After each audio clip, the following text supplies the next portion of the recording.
is Ms. Rylee Mullikin, co-owner and sustainability consultant at Sustainable Business Solutions LLC. She earned her master's degree in sustainability from Black Hills State University before earning her Sustainability Excellence Associate SCA credentials through the International Societies of Sustainability Professionals.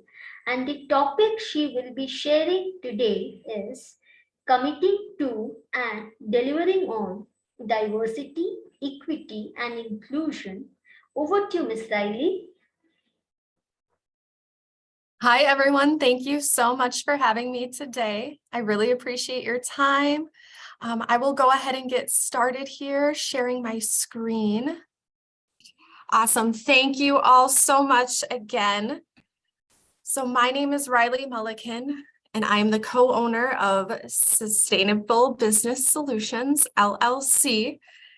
We serve small to medium-sized businesses around Wisconsin, and we help companies reinforce their triple bottom line of people, planet, and profit. I personally specialize in social sustainability, and I also have a partner who helps on the environmental sustainability side. Now, very quickly, I want to share that diversity, equity, and inclusion is not always an easy topic to talk about. Some people may feel kind of uncomfortable or apprehensive towards some of the topics that I'll be bringing up today, but I ask that you please remain open to connect, respect, and collaborate. Equality does not always require acceptance, but it does require respect between individuals in order to effectively collaborate. And please remember, we're all working towards the same goal of creating a more sustainable planet. Now, diversity, equity, inclusion, or sometimes you'll see this as DEI, abbreviated for short. It's a challenging business aspect, but it's essential for your company's social sustainability. Diversity can come in a variety of forms, and it's important to familiarize yourself with some basic topics when it comes to social justice in order to help understand what makes people different. I have here a basic list of terms that I'll be going over, but I want to note that this is not an all-inclusive list of terms. And I encourage you in the near future to maybe take a moment to look into social justice terminology and familiarize yourself with the broader range of topics to gain a broader understanding of this on a global level. Now, to start, ableism is the first term. This is discrimination or prejudice against those with intellectual, emotional, or physical disabilities. I see this system of oppression often in building infrastructure and software technology. So as an example, a company could choose to use Braille or another tactical writing system for those who are unable to see signage around their building. Another way to improve and kind of avoid ableism is to create wheelchair accessible ramps to your entrances, making it easier for people to move around your building, open doors, that sort of thing. Next, I'll talk about ageism. This is the system of oppression that actually favors those who are middle-aged, and it oppresses those who are either younger or older. I see this sometimes in different companies' hiring processes. And they might, for example, discard an elderly person's resume despite their extensive qualification, just because they were presumed to be too old to do the job. Moving on, ally. This is someone who is a part of the advantaged group, who takes a stand against oppression. It's very important to identify allies within your company and make sure that you are doing everything you can to empower these people, because they will they will be the ones to help you achieve success in your diversity, equity, and inclusion program. Similarly, I'll go on to classism. This is assigning people to socioeconomic classes. This is seen all over the world, and there's smaller scale forms of classism where essentially different groups within the workplace are given certain advantages or privileges or benefits that isn't available to other groups within the company.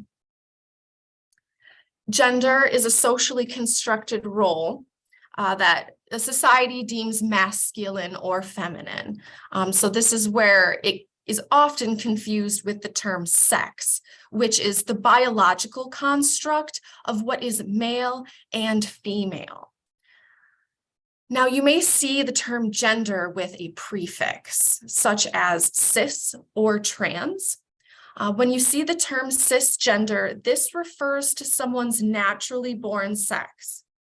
Transgender, on the other hand, is when someone identifies with a gender that they weren't assigned at birth.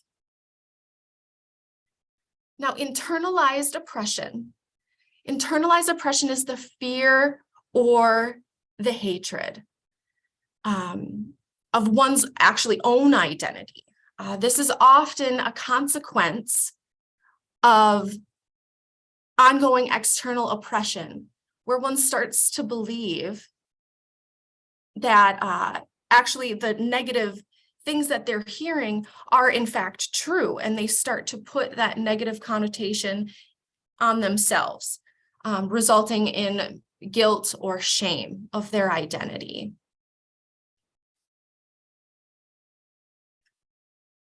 Talking in a more broader aspect here, I will talk about oppression in general. Now, this is the systemic nature of social inequality. Oppression, unfortunately, can become built into a society and embedded into people's minds, where it becomes more of a habit. It promotes an unbalanced and unequitable workplace, and having programs and resources in place can help stop and deter the spread of oppression within your business. Prejudice, this is a very common term, and this is making judgment based on a lack or limitation of knowledge. Prejudice can be done both consciously or unconsciously, and someone might not even be aware that they're saying or doing something prejudiced. Similarly, programs and resources can help enlighten people about diversity, equity, and inclusion, and deter prejudice action. Next, racism. I'm sure we have all heard about this term in one way, shape, or form. This is oppression against individuals or groups based on their perceived or actual identity. And I want to highlight the word perceived here, because especially in America, people are commonly misidentified by others in terms of their race. So as an example, anyone of Latin descent, so to say, is often assumed to be Mexican in America. However, this is solely based on their appearance, and they could absolutely be from another country, such as Puerto Rico, Honduras, Colombia, or elsewhere.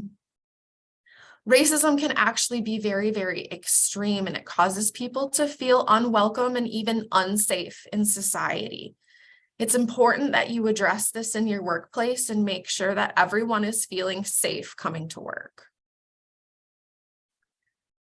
Next, I'll move on to sexism. This is valuing one's sex, either male or female, over the other.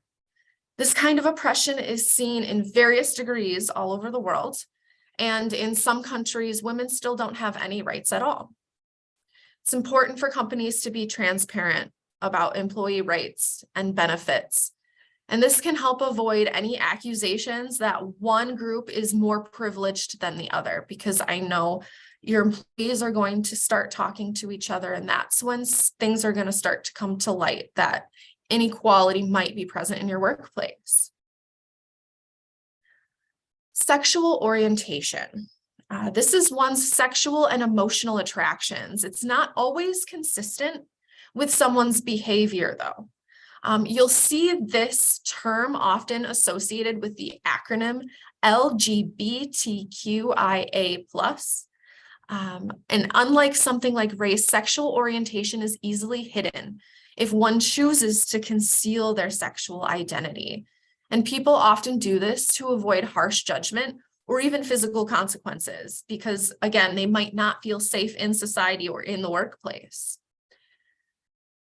White privilege. This is a common term here in America, but it might have similar applications outside of the United States.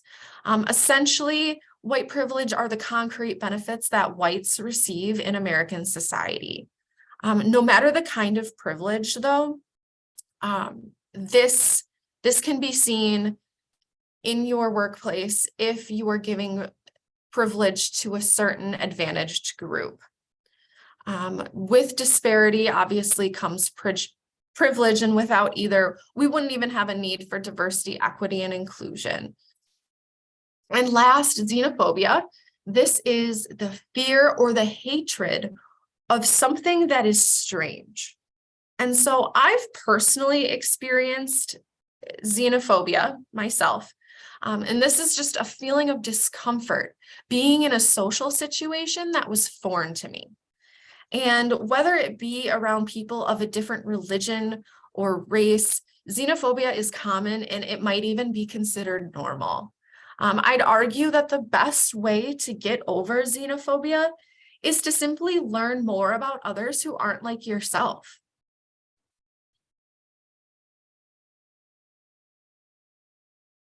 Next, I'll move on to building diversity, equity, and inclusion into your business culture.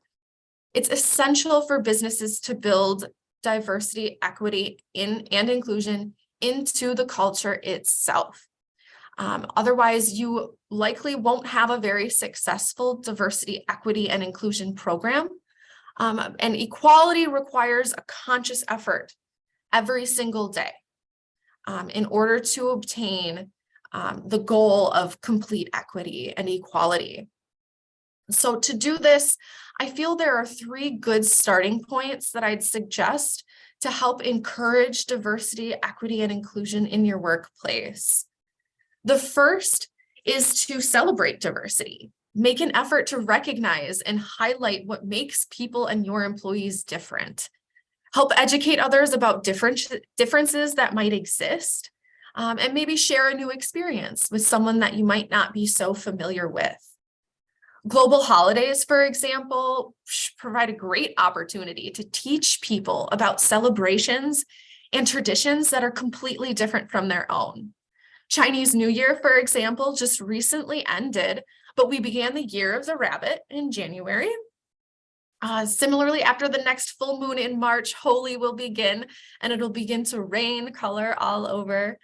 And in America, we celebrate a holiday called Halloween in October, where children actually dress up in costumes, walk around their neighborhood, and ask for candy from strangers, which may seem extremely odd to people in other cultures, but is a pretty fun concept here once you get to know it. Integrating diversity, equity, and inclusion in business policy and operations helps embed it in the company's foundation. It makes sure that diversity, equity, and inclusion is being practiced continuously and consistently within the business. It's important to be mindful of all groups when establishing policy and operations procedures, though, and decision makers should be respectful of all people, whether they're deaf or hearing, blind or seeing, Muslim or Christian, cisgender or transgender, and so on and so forth. And lastly, without leadership being as equally as involved in the diversity, equity, and inclusion as the employees are, it's hard to maintain that positive company culture. Leadership has to make diversity, equity, and inclusion a priority in some way, shape, or form. This can start as simple as starting a committee. It was mentioned before in the previous presentation that affordability is often a concern for people because employee priorities and employee resources aren't always at the forefront, especially in small to medium-sized businesses. So there's different ways that leaders can encourage and inspire their teams to collaborate and help individuals learn and understand each other better. Like I said, this can be done with a committee. You can start a small internal organization, club, or group. Otherwise, you can create and establish a full diversity, equity, and inclusion department within your company.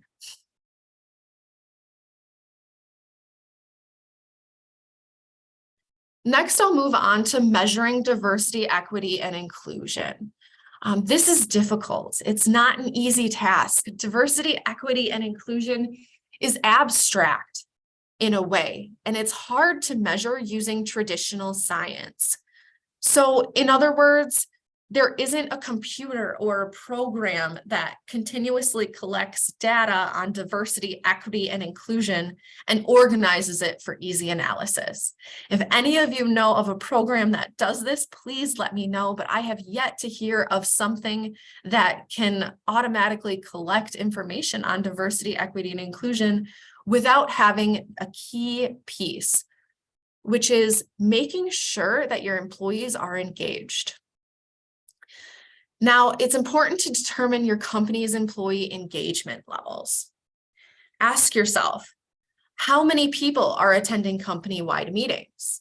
How many people are taking the surveys that your company sends out? How many people participate in company events that you hold? If you want your employees to be involved in company culture, you're going to have to find the best way to connect and communicate with them. Employees should feel like their opinions are heard, and that's when they start to feel valued. And when they feel valued, they're more likely to share thoughts and opinions about the business and the people and their experiences. And then the company will be able to know more about where they stand in terms of diversity and especially equality. Next, I want to encourage you to take some time to look at your company's ethnic proportions. I use the term ethnic here on purpose because ethnicity goes beyond the physical characteristics of an individual, and it encompasses how one actually lives on a day-to-day basis. Considering race alone is a very superficial way to address diversity, equity, and inclusion because you're classifying people based on how they look and not necessarily on the way that they live or what they value. Establishing your ethnic proportions is extremely important in creating a tool for yourself. Now, this isn't necessarily a metric, but like I said, I want you to use ethnic proportions as a tool. For example, a business that employs a larger number of ethnic groups might not be more successful in diversity, equity, and inclusion than, say, a smaller company that only has 2 or 3 different ethnic groups represented. It's important that the success actually lie in how the business recognizes and incorporates the values of these diverse ethnic groups. But without being able to recognize and value them, you have to identify them, which is what ethnic proportion measuring can help you do. You can see what groups are present in your company. You can expand to not only employees, but who your business contracts with, who you're working with. Lastly, I want to make sure that your company knows that communication about diversity, equity, and inclusion needs to remain a two-way street. When I say this, I mean that employee education should be paired with employee feedback. Because how is a company supposed to know if one of their employees feels unsafe, excluded, or underserved if they don't have a way for the employee to tell leadership about their experiences at work?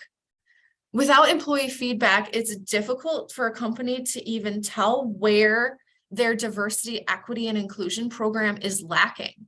It doesn't give them a direction for improvement. And there's not only a disconnect between leadership and employees, but it's hard for the company to progress and improve if they don't know where the gaps exist in their program.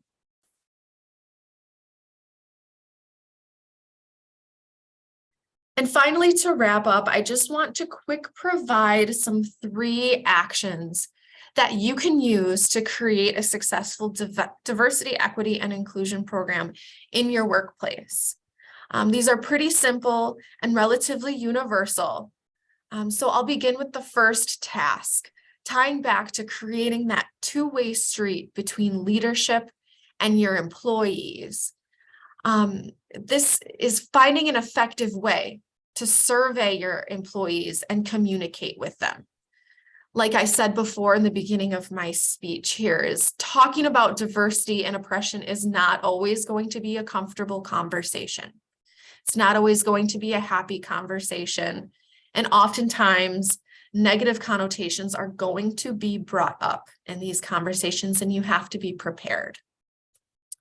There's a lot of programs out there that can help you survey your employees, and you can create anonymous surveys. That way, your employees can take these on their own time. They don't have to worry about being targeted or pointed out specifically. It keeps it anonymous, keeps it viewing things through the bigger picture, the larger group, and not necessarily, like I said, pinpointing or calling out an individual. The program that I'm referring to, these survey programs, they're really helpful because they help organize data for you. It'll generate a summary or something that gives you information that you can use right away once these surveys are completed. You have to make sure, though, that when you survey your employees, that you're asking the right questions to help identify gaps in your company's diversity, equity, and inclusion program. Now, I say this because sometimes companies will stop asking questions at a level that just identifies their employees, but they miss out on the opportunity to learn about how their employees feel or where they might feel underserved. So make sure that you go beyond identifying questions, and it should contain some sort of open-ended questions to gain more information on people's individual and personal ideas. Now, once you use these surveys, you hear back from your employees, you can start to identify where gaps and disparities exist in your diversity, equity, and inclusion program. This is important because without identifying the gaps, you don't know where to solve the issue. You don't know where to start. And this improvement in improving your diversity, equity, and inclusion program really has to do with initiating projects and make sure that the program is operating to its fullest potential. This takes diligence, proper project management, and your company will probably have to work to determine a budget, essentially, and see how much of their resources they really want to put towards improving their diversity, equity, and inclusion program. Again, noted before in the previous presentation, ever so kindly, this does not have to cost a lot of money. There are free resources. You can get volunteers within your organization together. Like I said, find those allies, find those groups of people who are willing to help you and start to integrate diversity, equity, and inclusion into your company right away. Last, I want to encourage you to build more people-to-people programs within your company. Give your employees the opportunity to connect, respect, and collaborate with each other. Encompass and create a comfortable space for people to share ideas, stories, and traditions. This can be done in many forms. It's up to your company, and like I said, depending on the resources that you're willing to put forth, you can form focus groups and do small roundtables of story sharing or structured prompts You can also do small group meetings, as simple as meeting by the coffee station each morning and talking with your department about what's going on for the day, or what they have going on after work, or what's happening that weekend for them. Also, team competitions are a fun way to build people-to-people programs. Introducing some friendly competition is a good way to not only connect people, but elevate your business's performance. And then lastly, take some time to celebrate. It's okay, we are at work, but we need to acknowledge the work-life balance and make sure that we're incorporating our everyday lives and our history when it comes to sharing with others. One of my favorite, I'll wrap up here very shortly, but I want to share a personal story with you all.